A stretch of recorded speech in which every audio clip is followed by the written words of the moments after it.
the Ministry of External Affairs has clarified that the lotus, which is being printed on new passports, is part of the enhanced security feature to identify fake passports.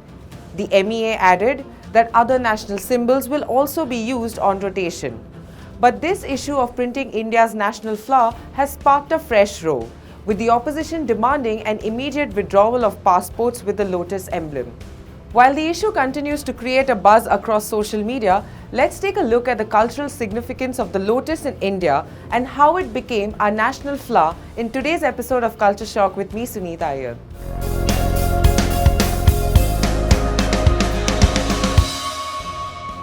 There is hardly any symbolism in Indian poetry, sculpture and painting more extensive than that belonging to the lotus flower.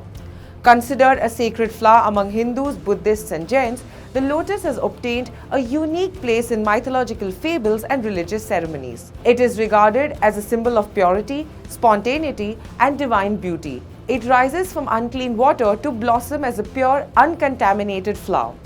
In Sanskrit, the lotus has many names such as Padma, Kamal and Pankaja. All the names carry distinct meanings. Padma signifies that the lotus manifests itself by unfolding its petals and emitting fragrance as soon as the sun rises, whereas Kamal means that the presence of the lotus makes the water body vivacious. Pankaja means growing in mud, which is considered to be a humble origin. But even so, it ascends untainted above the water body with a flower of great aesthetic beauty. In the Mahabharata, Brahma, the creator, is described as having sprung from the lotus that grew out of Vishnu's navel when the latter lay absorbed in meditation. The flower is also associated with the goddess of Lakshmi, who is always portrayed as being occupied atop a completely opened lotus. Most of the major ceremonies which include goddess Lakshmi will never miss to have a lotus flower. In the Bhagavad Gita, a human is adjured to be like the lotus. They should work without attachment, dedicating their actions to God, untouched by sin like water on a lotus leaf, like a beautiful flower standing high above the mud and water. For Buddhists, the lotus flower symbolizes the most exalted state of human. Head held high, pure and undefiled in the sun, feet rooted in the world of experience. According to Buddhism, every color of the flower is said to depict different meanings. White lotus stands for purity of mind and spiritual perfection. Red lotus represents purity of heart.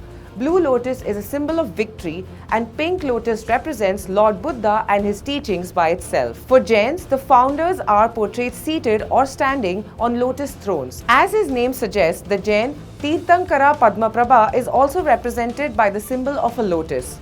Padmaprabha means bright as a red lotus in Sanskrit. It is said in Shvetambara sources that his mother had a fancy for a couch of red lotuses, that is the Padma, while he was in her womb.